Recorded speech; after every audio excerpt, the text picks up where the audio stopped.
So, like I said, I'm gonna start breaking up the videos, so it feels weird because it feels like I'm making the same video, but eventually I'll get used to just doing different segments. So, for the personal finance, this I'm gonna start with that today. I'm gonna touch on that a bit, go a little deeper. I know I keep saying over and over to start with $10 a week, um, but I was listening to my one of my motivation things that I listened to on my run today, and somebody was talking about momentum, and that is, that's where it really comes into play.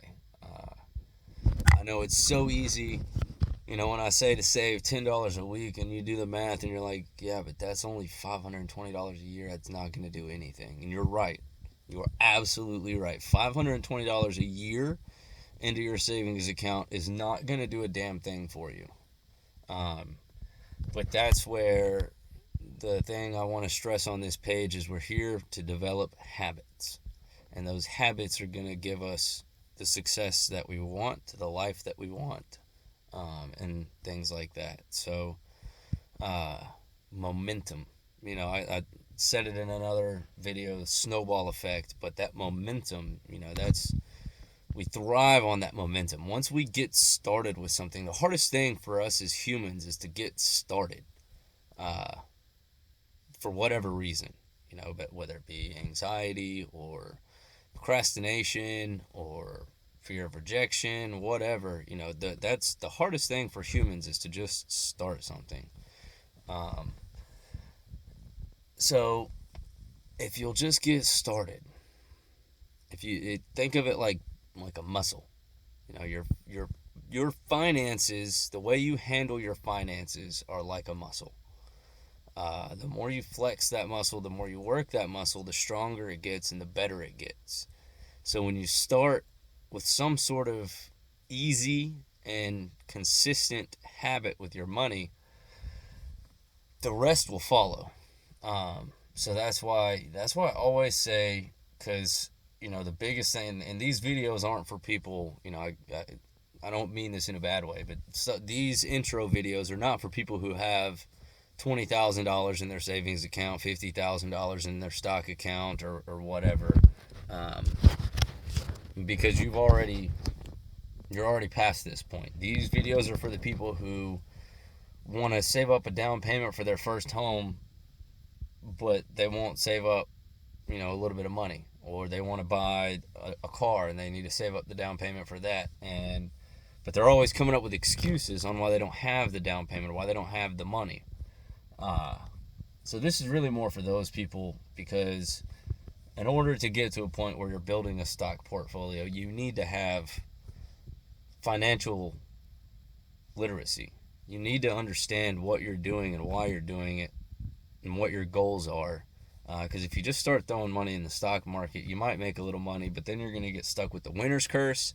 You're going to think it's easy, and then you're going to end up losing everything. Um, so this is really just for people who have never really sat down and taken their money serious. Um, this is step one. We are literally going at step one here. Uh, Baby steps. No one's gonna be successful overnight. No one's gonna. If anyone tells you they're gonna make you a millionaire, well, okay, I'm gonna make y'all millionaires. That's a promise. But I'm not. It's not gonna be easy. There's no. I'm not gonna sell you a book. Everything on here is gonna be free. I'm not selling a damn thing to anybody. I don't want any of your money.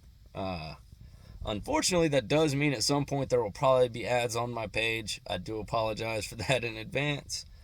Um, but I'm not here to sell anything or make money off you guys. I want all of y'all to be successful. I want all my friends to make money. Uh, Nobody wants to be at the top by themselves. So this is my way of trying to help people around me and all my fellow people around the world, hopefully. Uh, this is the beginning. This is step one. Step one is make the habit. So we want that habit, like, and I stress, everyone always says, yeah, well, I'll save up $1,000 next month, or, next year. And $1,000, that's $20 a week. A lot of people say, oh, well, I can save up $1,000 by next year. But then when I look at them and say, all right, put away $20 a week. Oh, well, I can't do that right now. Well, that's your $1,000. So the goal here is, a lot of y'all have not even touched that financial muscle yet. So we're about to start exercising a nerve, a muscle, a bone that you have never touched in your life before, and it's gonna hurt at first. It's gonna be hard. I know, you think in your head, $10 a week, man, that ain't shit. That ain't gonna be, it ain't gonna do nothing for me. Do it. Prove to me that it's easy and just do that much. $10 a week. Do it for 3 months. Let's see if you can keep it consistently for 3 months, or whatever your amount is.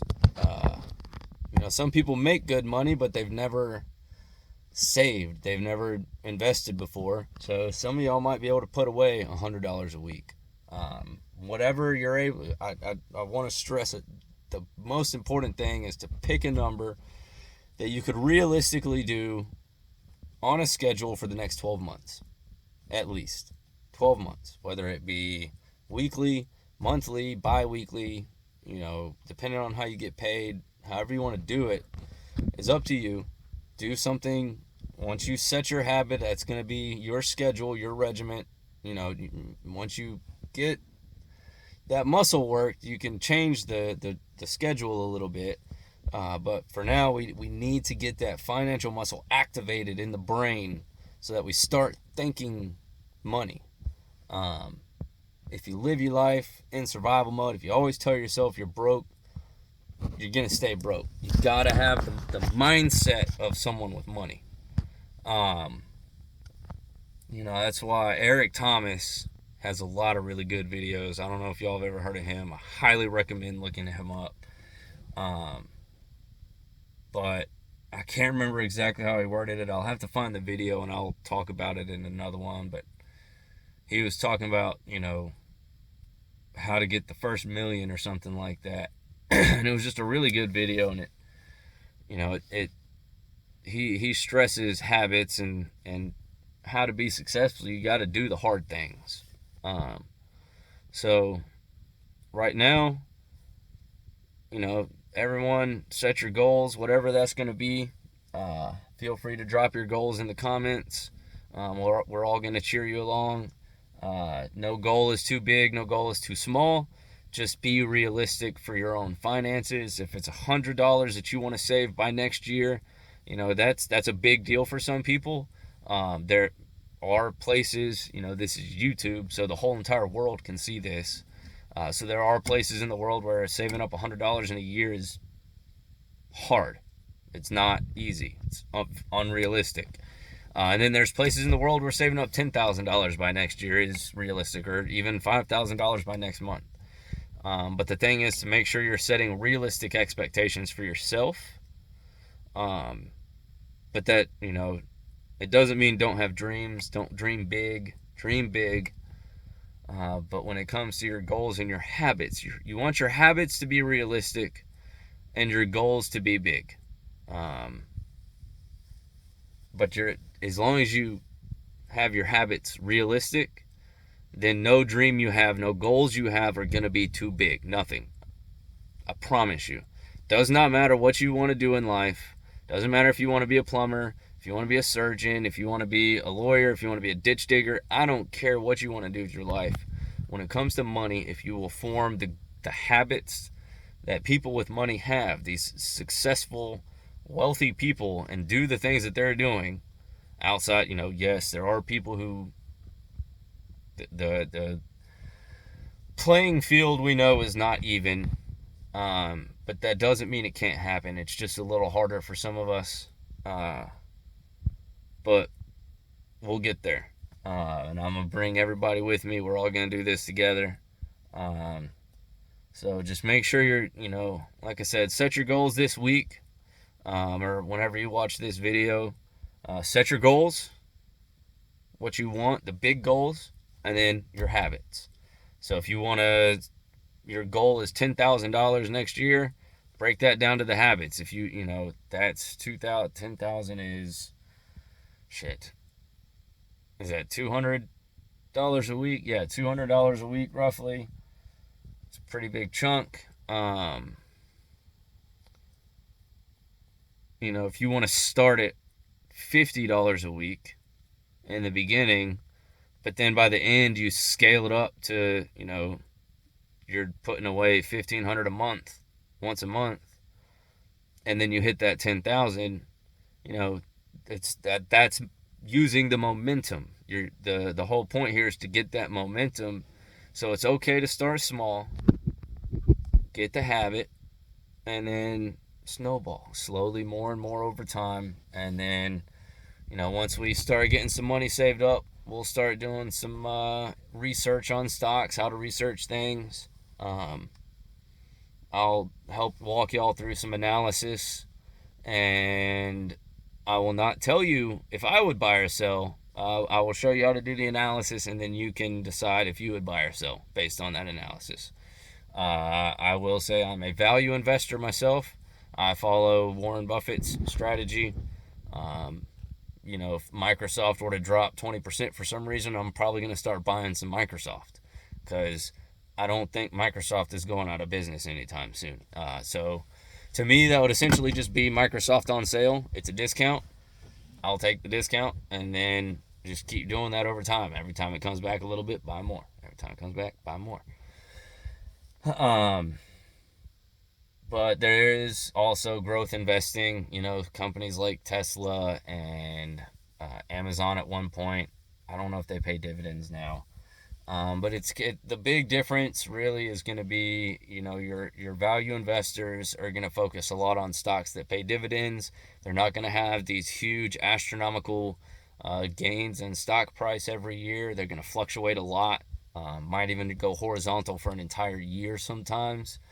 But they're paying dividends, and that's what a value investor is looking to do, is build up a dividend stream over time to become a substantial source of income.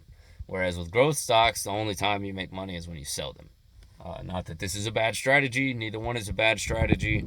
They are both respected, in my opinion. I will say that, a lot of your firms, I feel like, are follow the more, not tradition, but your newer, like, capital asset pricing model and things like that.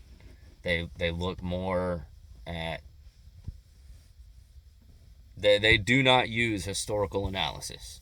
That's the difference. I do not have a problem with looking at a company's history.